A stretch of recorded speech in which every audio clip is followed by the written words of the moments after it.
ये breaking news है। मैं वनीसा लवीन, तेल अवीव से लाइव। हमारे साथ जुड़ने के लिए धन्यवाद। पास ओवर त्योहार की पूर्व संध्या पर इजराइल में दिन की शुरुआत बेहद विनाशकारी रही। दक्षिणी लेबनान में हिजबुल्लाह के साथ झड़पों में 4 सैनिकों के मारे जाने की पुष्टि हुई है। वे थे 22 वर्षीय captain Noam Madmoni, staff sergeant Maxim Antis, staff sergeant Gilad Harel और स्टाफ सार्जेंट बेन कोहेन। ये सभी 21 वर्ष के थे। सभी 4 सैनिक नहल ब्रिगेड की टोही इकाई में सेवा कर रहे थे। और जैसे ही हम बात कर रहे हैं, देश के उत्तर में हैफा के आसपास एक बार फिर रेड अलर्ट सायरन बज रहे हैं। अब दिन में पहले एक ईरानी मिसाइल हमले के बाद कई लोग संभवतः घायल हो गए। एक और हमला केंद्रीय इजराइल में हुआ। मलबा पेता, तिकवा और बने ब्राक शहरों में गिरा। युद्ध का 32वां दिन है। इजराइल तेहरान और बेरूत में लगातार आतंकी ठिकानों पर हमले कर रहा है। अब ईरानी शासन भी खाड़ी में सक्रिय रहा है। एक ईरानी ड्रोन ने दुबई के पानी में एक पूरी तरह से लदी कुवैती टैंकर पर हमला किया।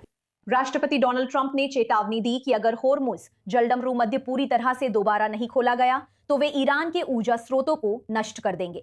इसी समय अमेरिकी सैनिकों को मध्य पूर्व भेजा जा रहा है ताकि संयुक्त राज्य अमेरिका को, जैसा कि वो कहता है, अधिकतम विकल्प मिल सके, जबकि कूटनीतिक प्रयास जारी हैं। अमेरिकी युद्ध सचिव पीट हेग्सेथ ने हाल ही में पेंटागन में एक ब्रीफिंग की। हमारी जो ब्राउन्स रिपोर्ट में हमें पूरी जानकारी दे रही हैं। मुझे सैनिकों से मिलने का अवसर मिला। मध्य पूर्व की गुप्त यात्रा से लौटे अमेरिकी युद्ध सचिव पीट हेग्सेथ ने अपनी और सैनिकों की ओर से स्पष्ट संदेश दिया, काम रुकना नहीं चाहिए। उन अमेरिकियों ने मुझसे, चाहे वे जवान हों या बुजुर्ग, अधिकारी हों या एनसीओ, पुरुष हों या महिला, काले हों या गोरे, सभी ने यही कहा कि चलिए मिशन को पूरा करते हैं। और इस राष्ट्रपति और इन अमेरिकियों की वजह से हम जीत के पहले से कहीं ज्यादा करीब हैं। जैसा कि वह कह रहे हैं, ऑपरेशन एक निर्णायक चरण में प्रवेश कर रहा है। आने वाले दिन निर्णायक होंगे, ईरान जानता है, और वे इसके बारे में सैन्य रूप से लगभग कुछ भी नहीं कर सकते। हाँ, वे कुछ मिसाइलें दागेंगे, पर हम उन्हें गिरा देंगे।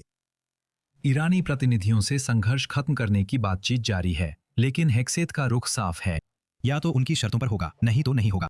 राष्ट्रपति ट्रंप समझौता करेंगे, वह इसके लिए तैयार हैं, और समझौते की शर्तें उन्हें पता हैं। अगर ईरान तैयार नहीं हुआ तो अमेरिका का युद्ध विभाग और भी अधिक तीव्रता के साथ कार्रवाई जारी रखेगा। और क्या इन शर्तों का अंजाम जमीनी हमले में होगा? आर्मी चीफ डैन राइजनकाइन इसे नकारते भी नहीं और जरूरी भी नहीं मानते। उन सेनाओं के पास जो सैन्य विकल्प हैं वे बहुत व्यापक हैं, सिर्फ जमीन पर सेना भेजने तक ही सीमित नहीं हैं, जैसा आपने कहा। और मैं राष्ट्रपति के फैसले की गुंजाइश को कम नहीं करना चाहूँगा, लेकिन बहुत सारी बातें हैं जिनमें सबसे अहम ये है कि ईरान को ये समझना चाहिए कि वे वहाँ मौजूद हैं और दबाव में हैं। हेग्सेथ ट्रंप की इस राय से सहमत हैं कि यूरोप युद्ध में ज्यादा मदद कर सकता है और वैश्विक आपूर्ति श्रृंखला के लिए होर्मुज जलडमरू मध्य खोल सकता है। युद्ध शुरू होने के 1 महीने बाद नाटो देश अमेरिकियों से दूर हो रहे हैं। फ्रांस और स्पेन ने सैन्य विमानों को अपने हवाई क्षेत्र से उड़ान की अनुमति नहीं दी। वे अमेरिकी युद्ध का जल्द अंत चाहते हैं, आदर्श रूप से बातचीत की मेज पर, लेकिन लंबी लड़ाई के लिए भी तैयार हैं। बहुत कुछ चर्चा करनी है। व्हाइट हाउस से शुरू करते हैं और वरिष्ठ अमेरिकी संवाददाता माइक वैगनहाइन से जुड़ते हैं। माइक, आज ट्रंप प्रशासन ने कई नई टिप्पणियां दी। डोनाल्ड ट्रंप ने कहा युद्ध योजना से 2 हफ्ते आगे हैं। वो सीबीएस से कह रहे हैं कि अब जीत की घोषणा में ज्यादा कुछ नहीं बचा। तो 31 दिन बाद राष्ट्रपति का ताजा संदेश क्या है? ध्यान दें, राष्ट्रपति ट्रंप ने कुछ हफ्ते पहले कहा था कि सैन्य उद्देश्य पूरे हो चुके हैं। तो ये स्पष्ट नहीं है कि ये कोई नया घटनाक्रम है या सिर्फ इस मुद्दे पर उनके पहले के विचारों की ही निरंतरता है। सिर्फ इसलिए कि कुछ तय समय से आगे चल रहा है, इसका मतलब नहीं कि वही समय से पहले खत्म भी होगा। आप बीच में धीमे हो सकते हैं। हो सकता है कि आप बाकी बचे समय में जो आपने किसी काम के लिए निर्धारित किया था उसमें कुछ और पहले भी जोड़ने की कोशिश करें। इसलिए ये निश्चित रूप से नहीं कहा जा सकता कि इसका मतलब ये है कि अमेरिका यहाँ से बाहर निकलने के लिए तैयार है। मुझे ये उल्लेखनीय लगता है कि ईरान राष्ट्रपति ट्रंप को कोई रास्ता नहीं दे रहा।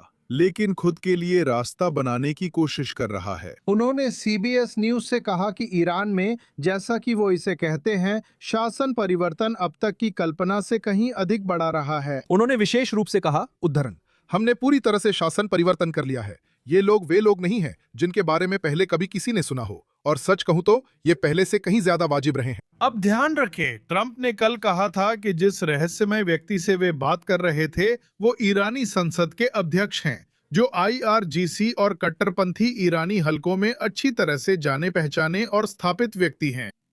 और इसलिए फिर से यह स्पष्ट नहीं है कि क्या उन्होंने किसी तरह अपना मन बदल लिया है या फिर इन खास बातचीतों में कुछ और कम कट्टरपंथी, अगर ऐसा संभव है, ईरानी प्रमुख शामिल हैं। इसके अलावा राष्ट्रपति ट्रंप ने आज ट्रूथ सोशल पोस्ट में नाराजगी जताई कि अंतर्राष्ट्रीय समुदाय आगे नहीं आ रहा है। जैसा वे कहेंगे, अमेरिका की मदद नहीं बल्कि ईरान को होर्मुज जलडमरू मध्य से हटाने और यह दिखाने के लिए कि हमारे पास अपना तेल है।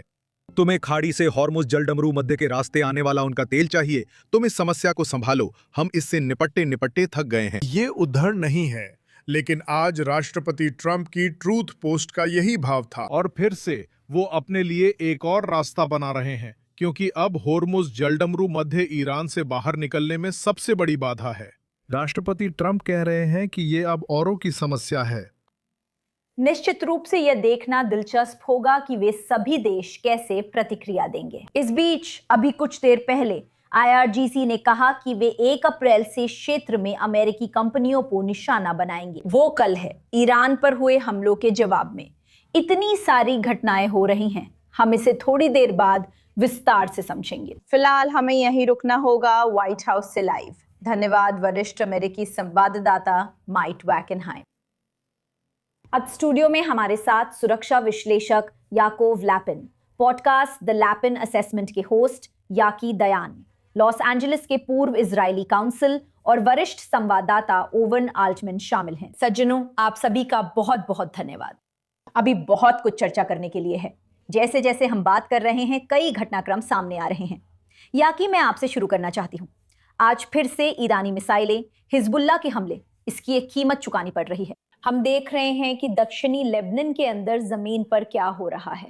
लड़ाई और बयानबाजी जारी है। आज 31वां दिन है। आपकी राय क्या है? तो ये एक बहुत मोर्चा युद्ध है, इसमें कोई शक नहीं। मेरा मतलब है, हम लेबनान, हिजबुल्लाह का सामना कर रहे हैं और हम ईरानियों का भी सामना कर रहे हैं, इसमें कोई शक नहीं।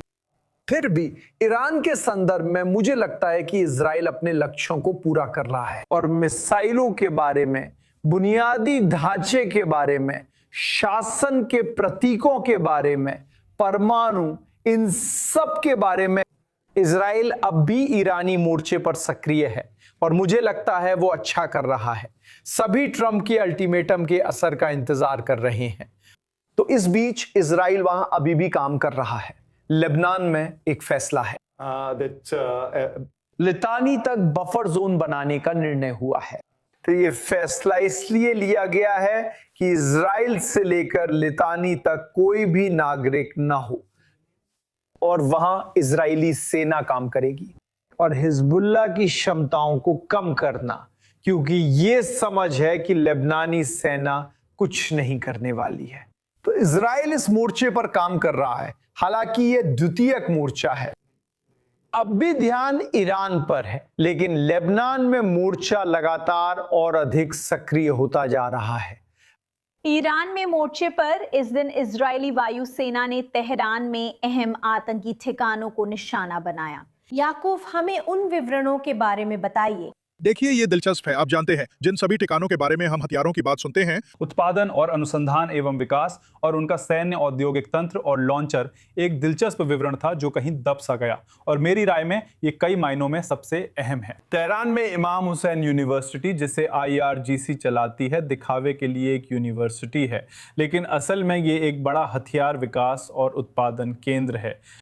और वहां जो साइटें निशाना बनाई गई उनमें से एक बैलिस्टिक मिसाइल विकास से जुड़ी थी। वहां बैलिस्टिक मिसाइल मॉडलों के परीक्षण के लिए विंड टनल थे, एक रासायनिक हथियार विकास स्थल भी था। मुझे लगता है कि यह वास्तव में बहुत महत्वपूर्ण है। यह पहली बार है जब मैंने आईडीएस को तेहरान के बीचों बीच रासायनिक हथियार विकास स्थल के बारे में बात करते हुए सुना है। यह पहली बार है जब मैंने आधिकारिक पुष्टि सुनी कि ईरानी रासायनिक हथियार विकसित करने की कोशिश कर रहे थे। इस पर कई रिपोर्टें हैं, लेकिन हमारे पास एक स्थल है जो इस पर शोध कर रहा था और कई अन्य स्थलों के साथ उस पर भी हमला हुआ। मैं निशाना बनाए गए अनेक लक्ष्यों में से खास तौर पर इसी को उभार रहा हूं। हाल ही में ध्यान इस पर है कि ईरान की हथियार बनाने और खुद को आपूर्ति करने की क्षमता को निशाना बनाया जाए, क्योंकि इसे फिर से बनाना ईरानियों के लिए सबसे कठिन और महंगा है। ये सिर्फ मिसाइलों और मिसाइल लॉन्चर की बात नहीं है, बल्कि पूरी मशीनरी की है जो इसे बनाती है, जिसमें सभी घटकों को एक साथ लाना, शोध करना, विकास करना और इंजीनियरिंग समुदाय शामिल है, जिसे ईरानी युद्ध मशीन बनाने के लिए इस पूरी संरचना की आवश्यकता होती है। इसे व्यवस्थित रूप से कमजोर करने के लिए निशाना बनाया जा रहा है। निश्चित रूप से ये बहुत ही दिलचस्प और बहुत चिंता की बात है जब आप इस तरह की जानकारियां सुनते हैं। अब मैं कूटनीतिक मोर्चे की ओर बढ़ना चाहती हूँ। असाधारण घटनाएं हो रही हैं जब क्षेत्र समझ रहा है कि चाइना और पाकिस्तान ने मध्य पूर्व में शांति के लिए 5 सूत्रीय पहल की घोषणा की है और पाकिस्तान एक संभावित मध्यस्थ के रूप में उभर रहा है। दोनों देशों के विदेश मंत्री बीजिंग में मिल रहे हैं।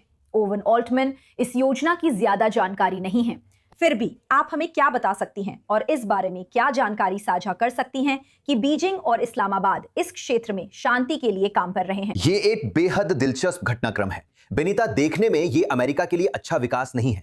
कम से कम इतना तो मैं नहीं मानता कि चीन का इस संघर्ष में मध्यस्थता करना और शक्ति की उस स्थिति में होना अमेरिका के हित में है।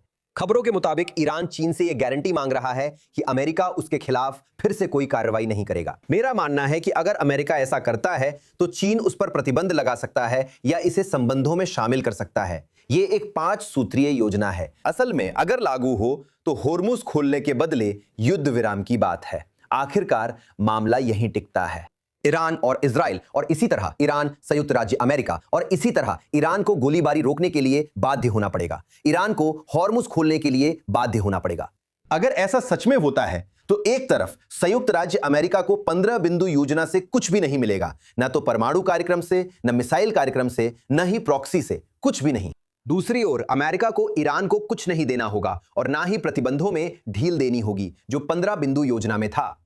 बेनीता, अगर इसे लागू किया जाए, कम से कम ऊपर से देखने पर अगर यही दस्तावेज लागू किया जाएगा और पूरी योजना लागू की जाएगी तो यह एक क्लासिक इजरायली स्टाइल बार बार कमजोर करने की रणनीति है। जून 2025 में राइजिंग लायन के दौरान 12 दिन की जंग के बाद अमेरिका, ईरान और इजराइल अपने हथियार डालकर युद्ध खत्म करेंगे और मूल रूप से पहले की लेकिन बदली हुई स्थिति में लौटेंगे, जिसमें ईरानियों की कई चीजें नष्ट हो चुकी होंगी, जैसा हमने याकी और याकूब से सुना। दोनों पक्ष बिना एक दूसरे के प्रति किसी और जिम्मेदारी के आगे बढ़ेंगे। हाँ, 5 में से एक बिंदु यह है कि वे शांति वार्ता जारी रखते हैं, संभवतः इन सभी मुद्दों पर किसी तरह के समझौते तक पहुंचने के लिए, लेकिन सहमत होना अनिवार्य नहीं है। जरूरी है गोलीबारी रोकना, होर्मुज खोलना और फिर से कमजोर करने वाली कार्रवाई करना। तो एक तरह से कहें तो यह पहल बेकार है, इससे कुछ भी निकलने वाला नहीं है। मैं आपको वादा कर सकता हूं, लेकिन मुझे जो बात बहुत दिलचस्प लगती है वो यह है कि अब तक जिन पाकिस्तानी लोगों के पास इन वार्ताओं को संभालने की जिम्मेदारी थी, वे खुद समझते हैं कि इन वार्ताओं से कुछ भी हासिल नहीं होता। ट्रंप हमेशा कहते हैं कि वार्ता में प्रगति हो रही है और यह पाकिस्तान की निगरानी में है। वे अब चीनियों के साथ नई पहल ला रहे हैं। इसका मतलब है कि मौजूदा वार्ताओं से कुछ हासिल नहीं हो रहा। यही पहली बात है।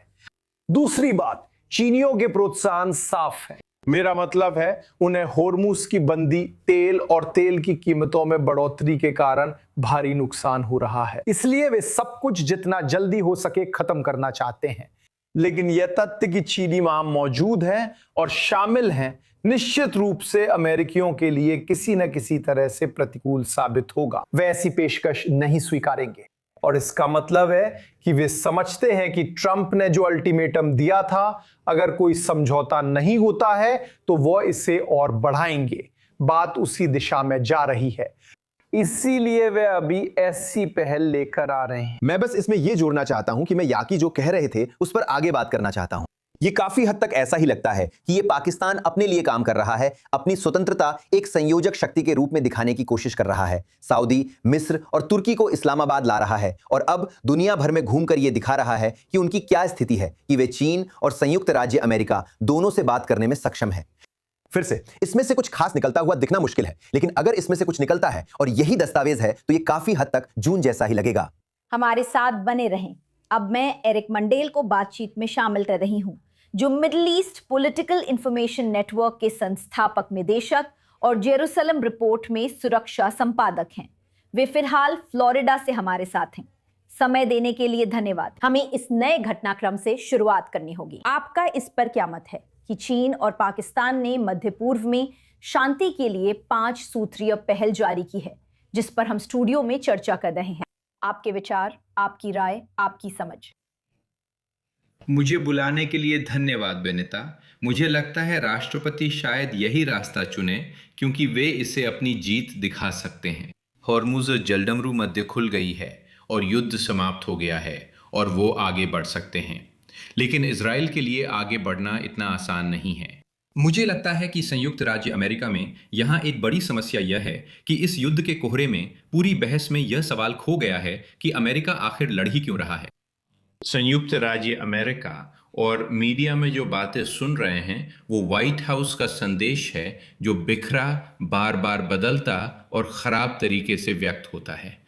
और इसके ऊपर से जो कहानी सामने आ रही है कि ये खुद चुना गया युद्ध है, कि कोई तात्कालिक खतरा नहीं है, ये अमेरिकी एयरवेज पर छाया हुआ है। लेकिन राष्ट्रपति को सच में समझाना चाहिए कि हम वहाँ क्यों हैं। ये कोई खुद चुनी हुई जंग नहीं। ईरान ने 47 साल पहले अमेरिका के खिलाफ जंग का ऐलान किया था और उसके हाथों पर इतना खून है जिससे पता चलता है कि ईरान क्या है। अगर वो परमाणु हथियारों से लैस हो गया और परमाणु हथियारों वाला देश बनने की कगार पर था और बैलिस्टिक मिसाइलों की मात्रा विकसित और इकट्ठा कर रहा था, ये इजराइल और क्षेत्र में अमेरिकी संपत्तियों पर दबाव डालेगा जो अमेरिका के हित में हैं। और चीनियों के लिए संदेश, क्योंकि वही हमारी सबसे बड़ी प्राथमिकता है, खतरा है कि अगर हमने हॉर्मुज़ जलडमरू मध्य नहीं खोली तो उन्हें पूरी छूट मिल जाएगी। दक्षिण चीन सागर में टोल लगाने की बात है, जहां $3 ट्रिलियन से ज्यादा का व्यापार होता है और इसका असर हमारे वहां के रिश्तों पर पड़ेगा। मुझे नहीं पता राष्ट्रपति में लंबे समय तक डटे रहने की क्षमता है या नहीं कि वो हॉर्मुज़ जलडमरू मध्य खुली रखने के लिए जरूरी कदम उठा सकेंगे। और जब हम ये करेंगे तो हमें वहां कुछ समय रहना होगा और उनके हमले लगातार चलते रहेंगे, रुक रुक कर महीनों तक, शायद सालों तक भी।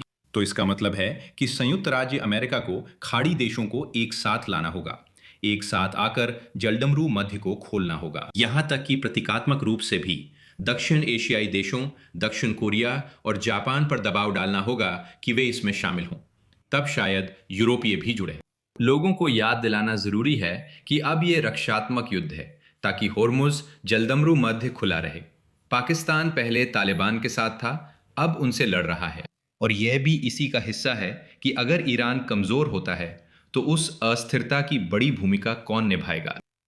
हर कोई इसमें कूदना चाहता है, तुर्क, पाकिस्तानी, सऊदी, मिस्रवासी, जो कि सबसे अधिक आबादी वाला मुस्लिम देश है।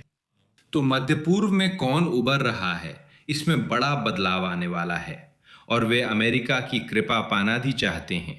तो बहुत सारी बातें हैं। अमेरिका को पता ही नहीं कि यहाँ क्या हो रहा है, जैसा खबरों में सुनते हैं।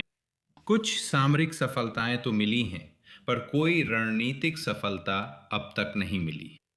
ईरानी शासन द्वारा इजराइल को जो खतरा है वो यहाँ पूरी तरह से स्पष्ट है। इजराइल मुर्दाबाद और अमेरिका मुर्दाबाद के नारे। पिछले 47 वर्षों में क्या हुआ सब जानते हैं और ये शासन अपने लोगों से कैसा व्यवहार करता है ये भी स्पष्ट है। जब हम इस युद्ध के अंत की बात करते हैं तो इस समय बहुत सारी चिंताएं हैं। मैं खाड़ी देशों पर आपकी बात आगे बढ़ाना चाहती हूँ क्योंकि रिपोर्ट्स हैं कि सऊदी अरब और यूएई की अगुवाई वाले अमेरिकी सहयोगी राष्ट्रपति से युद्ध जारी रखने का आग्रह कर रहे हैं। कहते हैं कि तेहरान को पिछले महीनों में अभी पर्याप्त कमजोर नहीं किया गया है। ये देश भारी नुकसान झेल रहे हैं क्योंकि शासन उन्हें निशाना बना रहा है। क्या आपको ये रिपोर्ट सही लगती है? हाँ, खाड़ी देशों को डर है कि इस युद्ध के अंत में ईरान शायद कमजोर तो हो जाएगा, लेकिन वो नाराज रहेगा और उसे लगेगा कि उसने जीत हासिल की है। मुझे लगता है कि ईरानियों को लगता है कि वे वास्तव में ये युद्ध जीत रहे हैं, क्योंकि सिर्फ जीवित रहना ही ईरान के लिए इस युद्ध को जीतने के लिए काफी है।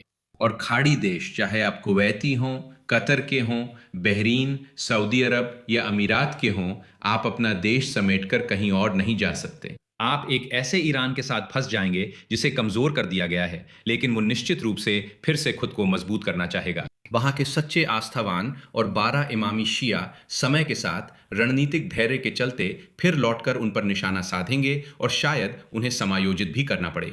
ये अमेरिकी राष्ट्रीय सुरक्षा को कमजोर करता है, इसलिए खाड़ी देश डरे हुए हैं। वे अमेरिका से कह रहे हैं कि अगर आप कुछ कर रहे हैं तो और करें। लेकिन मुझे लगता है कि हमें सभी को एक गठबंधन के रूप में यहां लाना चाहिए ताकि हम ईरान के खिलाफ एकजुट हो सकें।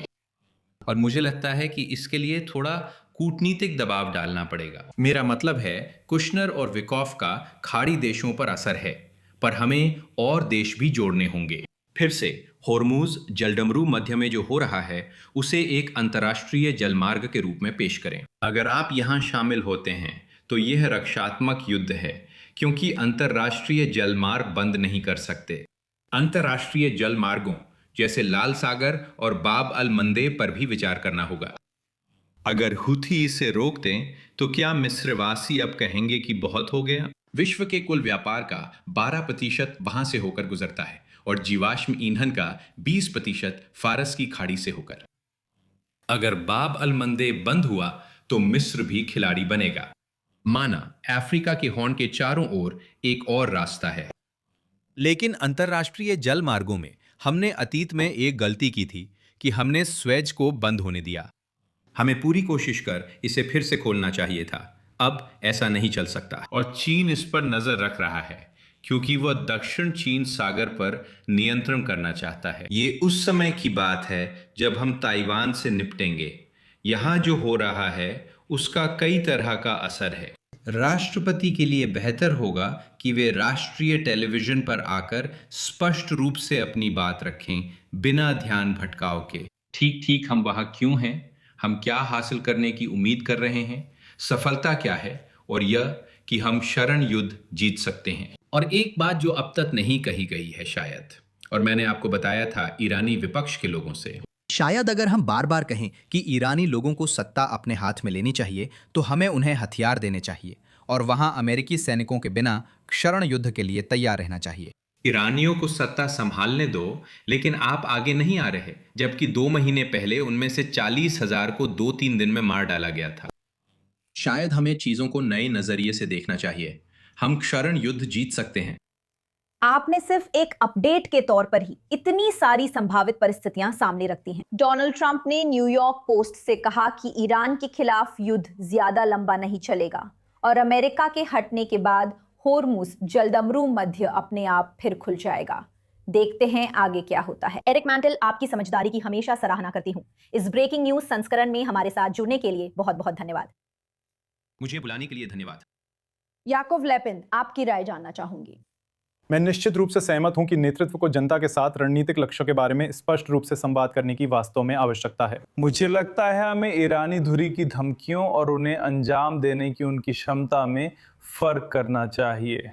तो चलिए होर्मुज जलडमरू मध्य पर नजर डालते हैं। ईरानी लोग अक्सर धमकी भरे अंदाज में इसके बंद होने की बात करते हैं, लेकिन आज उनकी होर्मुज जलडमरू मध्य को वास्तव में बंद करने की क्षमता पर काफी संदेह है। जब आप सोचते हैं कि उनकी दोनों नौसेनाएं IRGC और नियमित नौसेना नष्ट हो चुकी हैं, अमेरिका बारूदी सुरंगें साफ करने में बहुत सक्षम है। उसे पूरे जलडमरू मध्य को खोलने की जरूरत नहीं है। वो जलडमरू मध्य के एक हिस्से को खोल सकता है ताकि जहाजों का आना जाना जारी रह सके।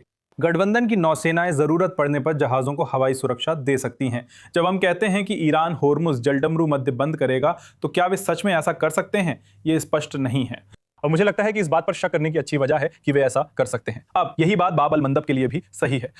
ठीक है, हुथी अक्सर धमकी देते हैं कि वे इसे बंद कर सकते हैं। वैसे गौर करने वाली बात यह है कि अपने सार्वजनिक बयानों में उन्होंने अभी इसे बंद करने की धमकी नहीं दी है।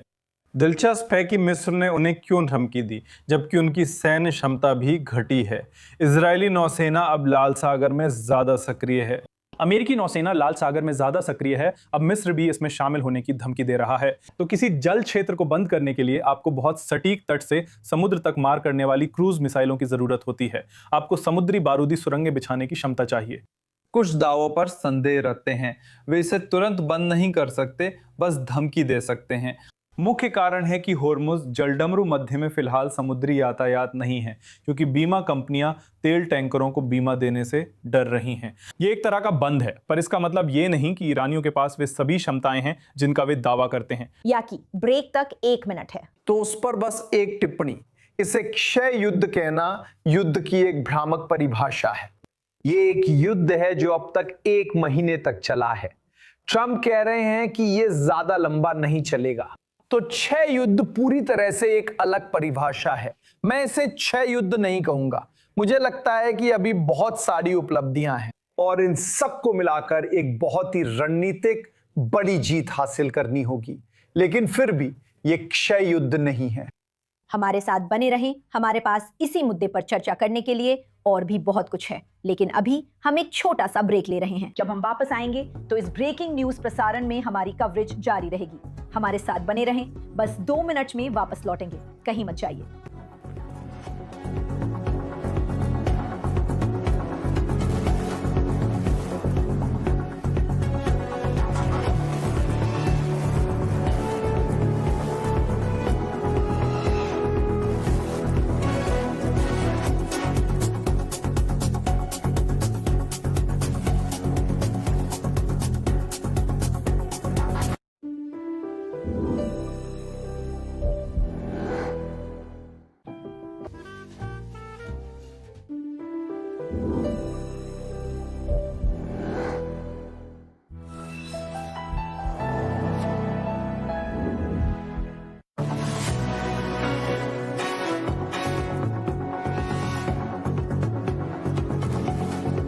इस ब्रेकिंग न्यूज प्रसारण में आपका फिर से स्वागत है। हमारे साथ बने रहने के लिए आपका बहुत बहुत धन्यवाद। अब देश के केंद्र से आपको एक ताजा जानकारी देते हैं, जहां पहले हुए ईरानी मिसाइल हमलों के बाद एक बार फिर क्लस्टर वॉरहेड्स के इस्तेमाल की खबर है। हम फिर से संवाददाता बालिक स्टेटिन के पास चलते हैं, जो अब तेल अवीव से जुड़ रही हैं। तो हमें पता है कि उस ईरानी मिसाइल हमले में कई लोग बालिक संभवतः घायल हुए हैं। क्लस्टर वॉरहेड्स का फिर से इस्तेमाल किया गया है, नागरिकों को निशाना बनाया गया है। बने ब्राक और पीटर टिकवा में नुकसान हुआ है। ताजा जानकारी क्या है? आप अभी कौन सी ताजा जानकारी साझा कर सकती हैं? हाँ मिनिता, आज सुबह इजराइल के केंद्र की ओर मिसाइलों की उन 3 लहरों के बाद से अपेक्षाकृत शांति है, और हमने कहा था कि पिछले कुछ दिनों में वास्तव में 60 घंटे की शांति रही है। यहाँ कम से कम इजराइल के केंद्र में कोई सायरन नहीं बजा। हाँ, उत्तर और दक्षिण में सायरन बजे थे, लेकिन जाहिर है हालात फिर से वैसे ही हो गए हैं जैसे पहले थे, यानी कई मिसाइल हमले, खासकर सुबह और रात के समय। लेकिन अब तक पिछले कुछ घंटों में हम यहाँ अपेक्षाकृत शांति देख रहे हैं, कम से कम ईरानी मिसाइलों की तरफ से।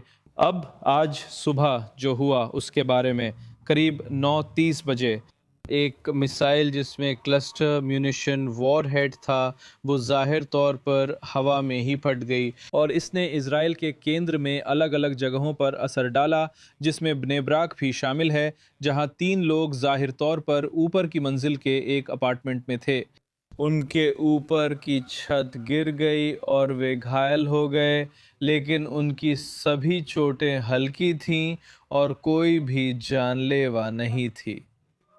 उसी जगह पर 3 और लोग भी सबम्यूनिशन के धमाके की वजह से हल्के रूप से घायल हो गए। पेट अख्तिगवा के अलग अलग इलाकों में भी 2 लोग अन्य क्षेत्रों में हल्के घायल हुए। कुछ कारें उन पर गिरे सबम्यूनिशन के कारण फट गईं और हमने उन कारों से आग निकलती देखी और आग को थोड़े ही समय में काबू कर लिया गया।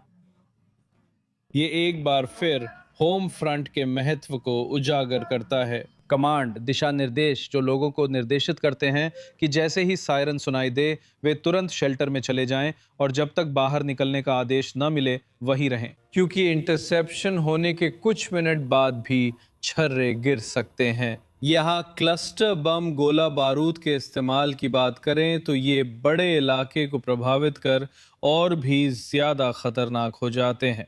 इसीलिए ये उस इलाके के निवासियों के लिए बहुत महत्वपूर्ण है। चलो यहाँ एक बार फिर से कह दें कि हम यहाँ यहूदी त्योहार पासओवर पेसेज से ठीक एक दिन पहले की बात कर रहे हैं। कल कई लोग होम फ्रंट कमांड के निर्देशों से घर में ही त्योहार मनाएंगे, फिर भी लोग इकट्ठा हो सकते हैं और कुछ लोग शायद अपने घरों से बाहर निकलने और दूसरों के साथ त्योहार मनाने के लिए ललचा सकते हैं। इसी कारण होम फ्रंट कमांड फिर से निर्देशों के महत्व पर जोर दे रहा है और निश्चित रूप से इसका मतलब ये भी हो सकता है कि ईरान और हिजबुल्ला वैसे इजराइल राज्य की ओर मिसाइल हमलों की लहरें बढ़ा सकते हैं अलग अलग क्षेत्रों में। ये कोई ठोस संकेत नहीं है या इसके होने का कोई ठोस संकेत नहीं है, लेकिन सुरक्षा अधिकारियों के अनुसार यह निश्चित रूप से एक उचित आकलन है। इसी कारण होम फ्रंट कमांड फिर दिशा निर्देशों पर जोर दे रहा है। ये सब पासओवर के सप्ताह भर चलने वाले त्योहार की पूर्व संध्या पर हो रहा है। बहुत बहुत धन्यवाद संवाददाता बालिक शादिन तेल अवीव से लाइव। आने वाले घंटों में बालिक से अपडेट्स मिलेंगी। धन्यवाद। और अब हमें खुशी है कि एडमंड फिटन ब्राउन, जो foundation for the defence of democracies में सीनियर फेलो हैं और यमन में यूके के पूर्व राजदूत रह चुके हैं, टेक्सास से हमारे साथ जुड़ रहे हैं। आपका समय देने के लिए बहुत बहुत धन्यवाद। जैसा कि आप अच्छी तरह जानते हैं और जैसा कि आपने मेरी सहयोगी की रिपोर्ट में सुना, इजराइल कई मोर्चों पर लगातार खतरों का सामना कर रहा है। सिर्फ आज के दिन ही ईरानी शासन हिजबुल्ला से हमले हुए हैं और पिछले सप्ताह में यमन से हूथी भी इसमें शामिल हो गए। आप क्या जानकारी साझा कर सकती हैं? आप हूथी के 1 महीने बाद संघर्ष में शामिल होने को कैसे देखती हैं? जी, बुलाने के लिए धन्यवाद। ये घटनाक्रम दिलचस्प है। फिलहाल साफ नहीं है कि हूथी क्या चाहते हैं। उन्होंने इजराइल पर हमला किया है, लेकिन बहुत प्रभावी तरीके से नहीं। इजराइल ने उन खास हमलों से पैदा हुए खतरे को आसानी से खत्म कर दिया है। और ऐसा लगता है जैसे हूथी ईरानियों के लिए समर्थन का इशारा दिखाना चाहते थे, लेकिन शायद वे कुछ ऐसा करने के लिए तैयार नहीं हैं जिससे अमेरिका की जवाबी कार्रवाई हो। जाहिर है हूथियों के पास सबसे ताकतवर विकल्प लाल सागर में जहाजरानी में फिर से दखल देना है। लेकिन अगर वे ऐसा करते हैं तो उन्हें लगभग निश्चित रूप से अमेरिका की जवाबी कार्रवाई का सामना करना पड़ेगा। मुझे समझ नहीं आ रहा कि इजराइल उन हमलों पर जवाब देगा या नहीं जो इजराइल तक नहीं पहुंचे और जिनसे कोई नुकसान नहीं हुआ। एक व्याख्या ये है कि हूथी सिर्फ ईरानियों के समर्थन का संकेत देना चाहते थे, लेकिन हालात नहीं बढ़ाना चाहते थे। एक और संभावना है कि वे बाजारों में घबराहट फैलाना और लोगों में ये चिंता पैदा करना चाहते हैं कि उनके पास लाल सागर को प्रभावित करने की शक्ति है, खासकर जब होर्मुज जलडमरू मध्य भी प्रभावित हो।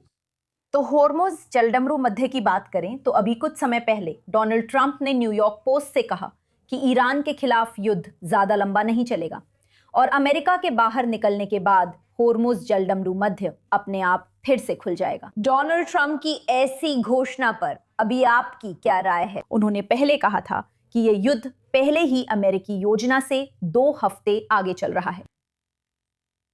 हाँ, मेरा मतलब है डोनाल्ड ट्रंप बहुत असामान्य ढंग से बात करते हैं और आपको उनकी बातों को सुनकर उन्हें समझने की कोशिश करनी पड़ती है। 2 हफ्ते आगे मेरा मतलब है अमेरिकी पक्ष और इजरायली पक्ष से सैन्य अभियान बेहद प्रभावी रहा है। मैं कहूँगा कि ये निश्चित रूप से समय पर है। मुझे नहीं लगता ये निर्धारित समय से 2 हफ्ते आगे है। कहा गया था कि ये 4 से 6 हफ्ते चलेगा और अब हम 1 महीने पर पहुंच चुके हैं। मुझे लगता है कि हमें उम्मीद करनी चाहिए कि ये कम से कम अगले कुछ हफ्तों तक जारी रहेगा। आप जानते हैं, मुझे लगता है कि ये अप्रैल के मध्य तक जारी रहेगा। डोनाल्ड ट्रंप जब भी ऐसा कहते हैं तो कोई संदेश दे रहे होते हैं। अक्सर ये ब्लफ होता है और वो इस बात से वाकिफ हैं कि ईरानी पक्ष में ऐसे लोग हैं जिनसे वो चाहते हैं कि वे वही भूमिका निभाएं जो डेल रॉड्रिगेज वेनेजुएला में निभा रहे हैं। मुझे लगता है कि वे सख्ती दिखा रहे हैं, लेकिन साथ ही ईरानियों के तैयार होते ही दुश्मनी खत्म करने की पेशकश भी कर रहे हैं। यहाँ समस्या ये है कि ईरान वेनेजुएला नहीं है और कालाबाफ और अन्य ईरानी वरिष्ठ लोग डेल्सी रॉड्रिगेज नहीं हैं। ये स्पष्ट नहीं है कि ईरानी सच में समझौते को तैयार हैं या नहीं। और अगर हम इस संभावित विकल्प की बात करें कि ये युद्ध कई और हफ्तों तक चल सकता है, तो आपके हिसाब से अमेरिकी सैनिकों के जमीन पर उतरने की कितनी संभावना है? अगर ऐसा हुआ तो आपको क्या लगता है ईरान कैसे प्रतिक्रिया देगा? तो जाहिर है कि अब बड़ी संख्या में अमेरिकी सैनिक इस क्षेत्र में पहले से तैनात हैं। तो जमीन पर सैनिक उतारने का विकल्प है, लेकिन इसके अलावा भी विकल्प हैं। अमेरिका से घरेलू दृष्टिकोण और इस साल के अंत में होने वाली चुनावी गणना को देखते हुए अमेरिकी प्रशासन जमीन पर सैनिक उतारने को लेकर बहुत चिंतित रहेगा। हमें सोचना होगा कि सैनिक भेजने का उद्देश्य क्या है।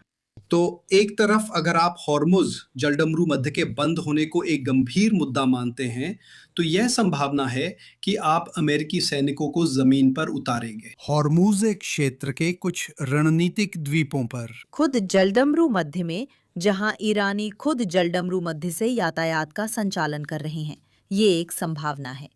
दूसरी संभावना बेशक लगभग 350 किलोमीटर दूर है खारक द्वीप, जो सबसे महत्वपूर्ण है। ईरानी टेल टर्मिनल। इन सभी मामलों में फारस की खाड़ी और जलडमरू मध्य के सभी द्वीपों पर अमेरिकी जमीनी सैनिकों द्वारा अपेक्षाकृत आसानी से कब्जा किया जा सकता है। समस्या ये है कि तब आप एक स्थिर लक्ष्य बना देते हैं जिसे ईरानी मुख्य भूमि से लगातार निशाना बनाया जा सकता है, और इससे लगभग निश्चित रूप से अमेरिकियों को हताहत होना पड़ेगा। दूसरी संभावना, जमीनी सैनिकों का दूसरा संभावित उपयोग, ईरान में कुछ क्षतिग्रस्त परमाणु स्थलों से यूरेनियम निकालना होगा, लेकिन यह एक बहुत बड़ा काम है। वहां सैनिकों की सुरक्षा की चुनौती और उस अभियान को अंजाम देने की इंजीनियरिंग चुनौती, दोनों ही बड़ी चुनौतियां होंगी। तो किसी भी तरह अगर आखिरकार ईरान में अमेरिकी जमीनी सैनिक तैनात हो जाते हैं, भले ही वे सिर्फ द्वीपों पर हों, तो लगभग तय है कि अमेरिकी हताहत होंगे, और फिर जाहिर है हमेशा कार्रवाई का दायरा बढ़ने का खतरा रहता है।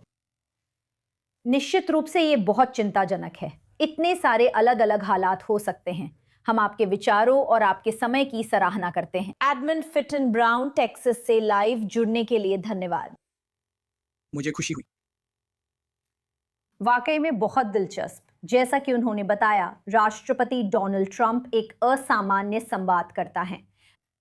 अब खाड़ी से अपडेट्स। ईरान यूएई को बैलिस्टिक मिसाइल, क्रूज मिसाइल और ड्रोन से निशाना बना रहा है। इंटरसेप्शन के मलबे के रिहायशी घरों पर गिरने के बाद दुबई में और ज्यादा चोटें और नुकसान हुआ है। आज के हमलों ने दुबई में युद्ध के पहले हफ्ते के बाद से आज का दिन सबसे भीषण दिनों में से एक बना दिया है। इस बीच सऊदी अरब में नागरिक सुरक्षा संगठन का कहना है कि इंटरसेप्शन के बाद गिरे मलबे से 2 लोग घायल हो गए और 3 घरों को नुकसान पहुंचा है। और एपी की रिपोर्ट है कि सऊदी अरब और यूएई के नेतृत्व वाले खाड़ी देश राष्ट्रपति डोनाल्ड ट्रंप से युद्ध समाप्त न करने का आग्रह कर रहे हैं, ये तर्क देते हुए कि तेहरान अभी तक पर्याप्त रूप से कमजोर नहीं हुआ है। वरिष्ठ संवाददाता ओवन ऑल्टरमैन, इस बारे में आपकी राय क्या है? खाड़ी में क्या हो रहा है और इसके संभावित परिणाम क्या है? जैसा मैंने युद्ध के दौरान कहा है, खाड़ी देश मुश्किल में है बेनिता। वे होर्मुज जलडमरू मध्य खुला रखना चाहते हैं और इससे परेशान हैं। इसे 2 तरह से देखा जा सकता है। जो किया जा सकता है वो करें ताकि युद्ध खत्म हो और होर्मुज खुल जाए। दूसरा, जैसा हमने कहा, कम से कम 4 देशों के बारे में खबर है कि वे पर्दे के पीछे डोनाल्ड ट्रंप से अपनी रणनीति जारी रखने को कह रहे हैं। हमने देखा है कि अमीराती सिर्फ पर्दे के पीछे ही नहीं, बल्कि खुले तौर पर भी ये कह रहे हैं, क्योंकि भले ही होर्मुज के बंद होने से उन्हें अल्पकालिक नुकसान हो, लेकिन अगर क्षेत्र में शक्ति संतुलन बदलता है तो ये उनके लिए दीर्घकालिक लाभ होगा। आखिरकार मैं अब भी मानता हूं कि ये देश बहुत बहुत सावधानी बरत रहे हैं, क्योंकि उन्हें संयुक्त राज्य अमेरिका, जो दुनिया की सबसे बड़ी महाशक्ति है, और ईरान, जो उनके लिए बेनिता व्यवहारिक रूप से एक बड़ी ताकत है, के बीच संतुलन साधना है। यह कोई महान शक्ति नहीं है, लेकिन भौगोलिक स्थिति के कारण, और अब हमने देखा है कि वह भौगोलिक स्थिति ईरान को किस तरह की ताकत देती है। ईरान उनके लिए व्यवहारिक रूप से एक बड़ी ताकत है। तो ये देश जितने भी अमीर हैं, जितनी भी सॉफ्ट पावर उनके पास है, जितनी भी वित्तीय शक्ति और यहां तक कि सैन्य शक्ति भी उनके पास है, ये दोनों देशों के बीच फंसे हुए हैं और उन्हें इनके बीच संतुलन साधने या लगातार संतुलन साधते रहने की जरूरत है। और ऐसा करने के लिए उन्हें यह समझना होगा कि अगले दिन वह संतुलन कैसा दिखेगा। सीधी भाषा में कहूं तो बेनिता, उन्हें यह समझना है कि युद्ध कौन जीतेगा, और यही वजह है कि वे इतने सतर्क हैं, क्योंकि उन्हें यह जानना है कि अगले दिन वह स्थिति कैसी होगी। या कि इन देशों के बारे में आपका क्या आकलन है जो पर्दे के पीछे कहते हैं आगे बढ़ो, तुम्हारा काम अभी पूरा नहीं हुआ है? तो मुझे लगता है सबसे पहले अरब लीग अब खत्म हो चुकी है, क्योंकि आप देख सकते हैं कि अमीरात और सऊदी अरब एक दिशा में जा रहे हैं, और आप देख सकते हैं कि कुवैत या कतर जैसे अन्य देश दूसरी दिशा में जा रहे हैं। तो मूल रूप से वहां कोई एक राय नहीं है। दूसरी बात यह है कि इस संघर्ष में वे बेहद कमजोर साबित हुए हैं। मेरा मतलब है उन्होंने अपनी युद्ध मशीन का इस्तेमाल नहीं किया, खासकर सऊदी अरब ने, जिसने अमेरिकियों से इतने हथियार खरीदे हैं लेकिन उनका उपयोग बिल्कुल नहीं किया। मुझे लगता है वे डोनाल्ड ट्रंप से कह रहे हैं कि ये काम खत्म करो, हम ईरानियों को नहीं चाहते। मुझे लगता है कि इससे अवसर पैदा होते हैं, जैसा कि डोनाल्ड ट्रंप ने खुद एक सऊदी निवेश सम्मेलन में उल्लेख किया था कि अब्राहम समझौतों का विस्तार किया जाना चाहिए, और सऊदी अरब एक संभावित नया सदस्य है इस अब्राहम समझौते का। तो मुझे लगता है कि हम एक नए विश्व व्यवस्था की बात कर रहे हैं, एक नई विश्व व्यवस्था जो दिखाती है कि अरब देशों पर कितना दबाव है, और दूसरी ओर यह तथ्य कि वे मानते हैं कि इजराइल इस क्षेत्र में सबसे प्रभावशाली शक्ति है। अंततः उन्हें नया मध्य पूर्व बनाने इजरायलियों से साझेदारी करनी होगी। निश्चित रूप से ये बहुत दिलचस्प होगा अगर इन सब के बाद अब्राहम समझौते का विस्तार हो, जो 7 अक्टूबर से पहले लगभग होने ही वाला था। इसे हम भूल ना जाएं। याकोव लैपिन, मैं आपका विचार जानना चाहती हूँ उस मुद्दे पर जिसे हमने शो की शुरुआत में चर्चा की थी। IRGC ने धमकी दी है कि अगर उसके वरिष्ठ कमांडरों को भविष्य में निशाना बनाकर मारा गया तो वह मध्य पूर्व में 18 अमेरिकी टेक कंपनियों पर हमला करेगा, और जो समय सीमा वे दे रहे हैं वो है 1 अप्रैल की आधी रात। उनकी क्षमताएं क्या हैं? क्या वे सच में ऐसा कर सकते हैं? मैं उनकी धमकियों पर फिर से संदेह में हूं।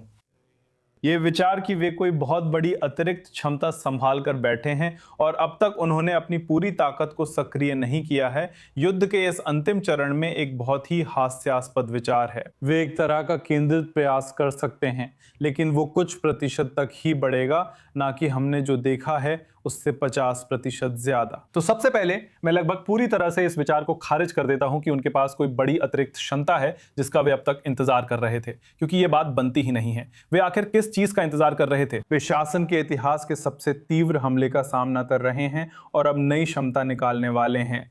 हमें इस पर संदेह करना चाहिए।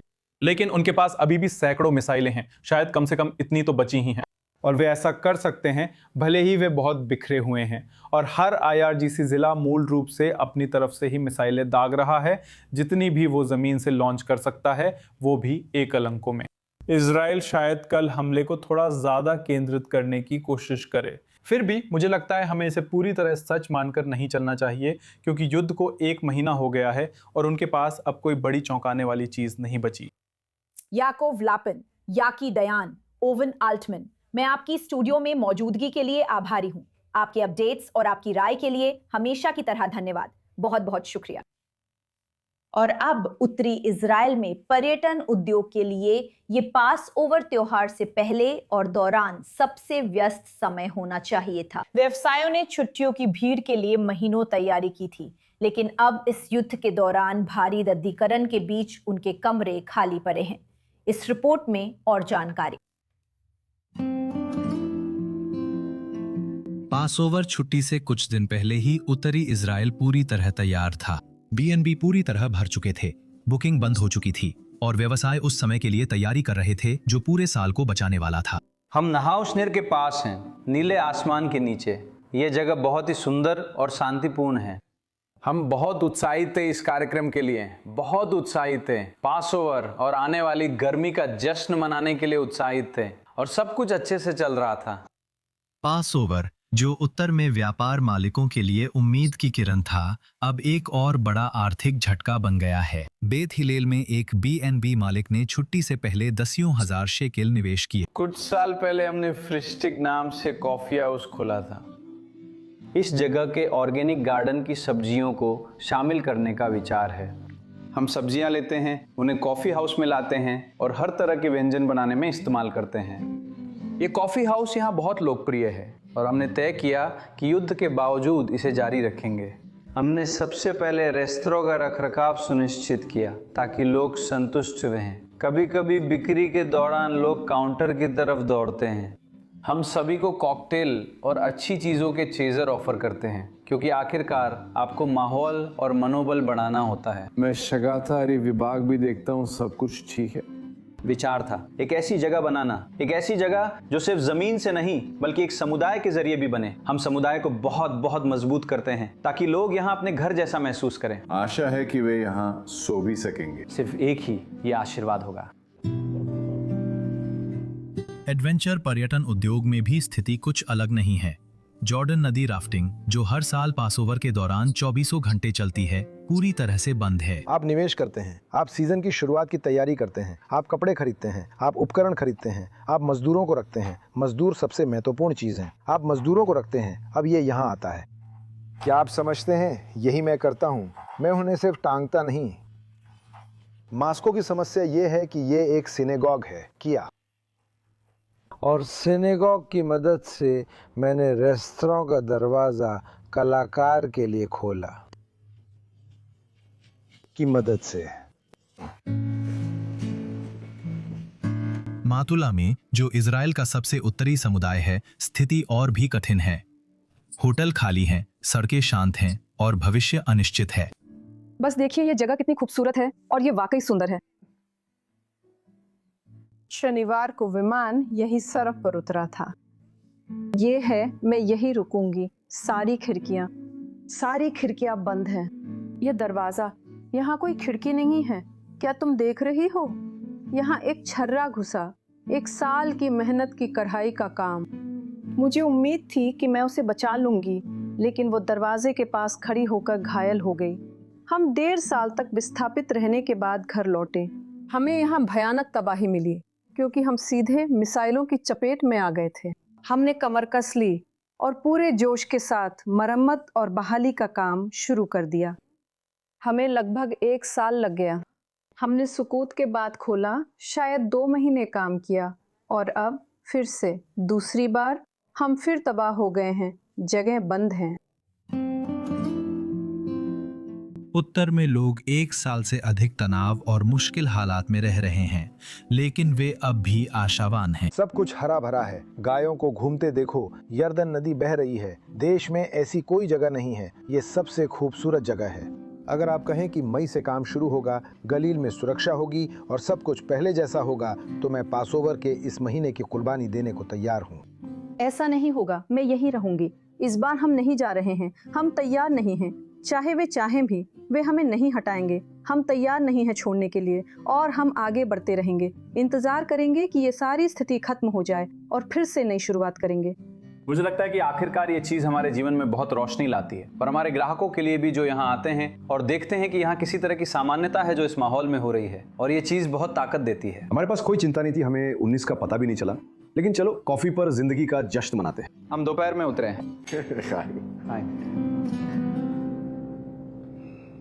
अब पर्यटन उद्योग से हाईटेक की दुनिया में महीने भर के प्रभाव। युद्ध का प्रभाव देश के कई क्षेत्रों में दिख रहा है और एक नए सर्वेक्षण में पाया गया है कि युद्ध इजराइल के 71% स्टार्टअप व्यवसायों के लिए फंड जुटाने को प्रभावित कर रहा है। तो और जानकारी के लिए लिन प्लाचमायर, शो इनोवेशन की एंकर, अब हमारे साथ स्टूडियो में जुड़ रही हैं। लिन, आपको देखकर अच्छा लगा। ये देश स्टार्टअप नेशन है। सर्वेक्षण से क्या ताजा जानकारी मिली है? इस युद्ध का हाईटेक इंडस्ट्री पर क्या प्रभाव पड़ा है? तो हाय विनीता, मुझे बुलाने के लिए बहुत बहुत धन्यवाद। सच कहूँ तो ये कोई मंदी नहीं है, इसे हम लिक्विडिटी शॉक कह सकते हैं, क्योंकि ये 71% है। इस सर्वेक्षण में भाग लेने वाले स्टार्टअप्स में से जो 600 से अधिक कंपनियां थी, 71% ने बताया है कि उन्होंने अपनी फंडिंग में कुछ बदलाव महसूस किया है। तो चलिए शुरुआत से बात करते हैं, क्योंकि फंड रेजिंग प्रक्रिया के बीच या अंत में होती है। लेकिन इन कंपनीज में से कई के लिए उनके पास 2 छुपी हुई बाधाएं होती हैं, और उनमें से एक बाधा है लोग, यानी स्टाफ।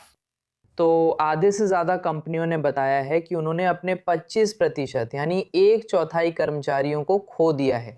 तो इसका संबंध सुरक्षा कारणों से है। कई बार वजह बच्चों की देखभाल की सुविधा ना होना या युद्ध के कारण सेना में रिजर्व ड्यूटी पर जाना भी हो सकता है। तो क्योंकि जनशक्ति की कमी है, विस्तृत समय सीमा पूरी नहीं हो रही है, लक्ष्य पूरे नहीं हो रहे हैं, उत्पादन में और क्षमता में भी भारी व्यवधान है और उड़ानों की भी बड़ी समस्या है। हम जानते हैं कि हम पासओवर के लिए देश से बाहर जाना चाहते थे लेकिन जा नहीं सके। लोग ना अंदर आ पा रहे हैं ना बाहर जा पा रहे हैं। तो ना तो कोई बिक्री हो रही है, ना ही आमने सामने की मीटिंग्स हो रही हैं, ना ही कोई कॉन्फ्रेंसेस हो रही है।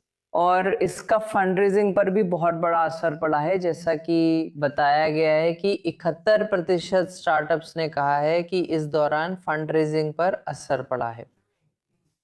ये सर्वे युद्ध के तीसरे हफ्ते में हुआ था, अब 1 महीने से ज्यादा हो गया है।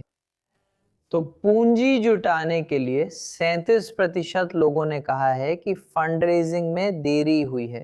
फिर 23% ने कहा है कि निवेशकों ने अपने फैसले टाल दिए हैं और 11% ने बताया है कि फंडिंग पूरी तरह से रद्द कर दी गई है।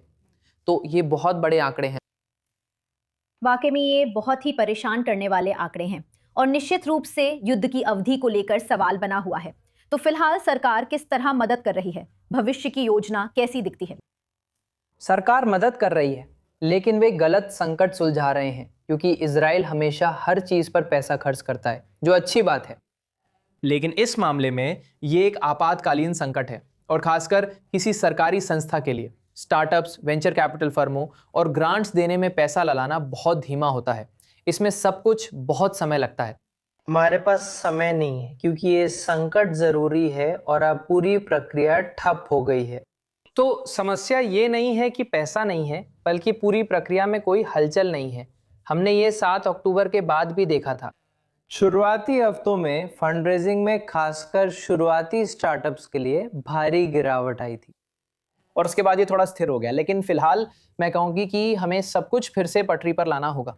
उम्मीद है युद्ध जल्दी खत्म होगा और फिर सब कुछ सामान्य हो जाएगा, अन्यथा ये संरचनात्मक समस्या बनेगी। इन मुद्दों को उठाने के लिए धन्यवाद। लेकिन फिर भी हम निश्चित रूप से जानते हैं कि ये देश बेहद जुझारू है और इसमें कोई शक नहीं कि पहले भी कठिनाइयों का सामना किया गया है, पहले भी युद्धों का सामना किया गया है और हम बस यही उम्मीद कर सकते हैं कि भविष्य में इस क्षेत्र में किसी तरह का पुनरुत्थान होगा। लिन प्लाचमायर, शो इनोवेशन की एंकर, स्टूडियो में आने के लिए धन्यवाद।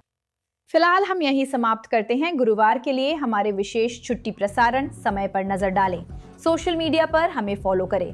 मैं बनीता लिविन हूँ। इजराइल समयानुसार रात 8 बजे यानी ईस्टर्न टाइम के मुताबिक दोपहर 1 बजे फिर लौटूंगी। धन्यवाद और जुड़े रहिए। थोड़ी देर में वापस आते हैं।